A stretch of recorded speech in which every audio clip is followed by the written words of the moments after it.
YSR Congress party అసలు చంద్రబాబు దెబ్బకి పవన్ కళ్యాణ్ దెబ్బకి ఉంటుందా ఊడతదా, అసలు జగన్ ఊళ్ళో ఉంటాడా లేదా, దేశంలో ఉంటాడా లేదా, రాష్ట్రంలో ఉంటాడా లేదా అన్నటువంటిది ఒక పక్కన ఆ మీడియా వాళ్ళంతా ప్రచారం చేస్తుంటారు. ఇంకో పక్కనేమో పదవుల కోసం కొట్లాటలు ఎలక్షన్స్ ముందు ఉన్నటువంటి ఇప్పుడు పతాక స్థాయికి ఇంకా కంటిన్యూ అవుతున్నాయి.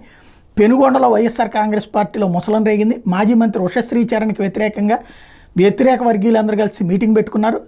గోరంట్ల మండల కేంద్రంలో సమావేశం జరిగింది. సత్యసాయి జిల్లా వైఎస్ఆర్సీపీ అధ్యక్షురాలకు ఉషశ్రీచరణ్ ఉండటానికి వీల్లేదంటూ ఈ మీటింగ్ జరిగింది. గోరంట్లకు చెందిన వైఎస్ఆర్ ముఖ్య నాయకుల్ని ఎందుకు సస్పెండ్ చేశారంటూ ఈ సందర్భంగా కార్యకర్తలు ప్రశ్నించారు. ఉషశ్రీచరణ్ని సేవ్ పెనుకొండ గోబ్యాక్ ఉషమ్మ అంటూ నినాదాలు చేశారు. పెనుగొండ ఇన్ఛార్జిగా ఉష వద్దు అంటూ నినాదాలు చేశారు.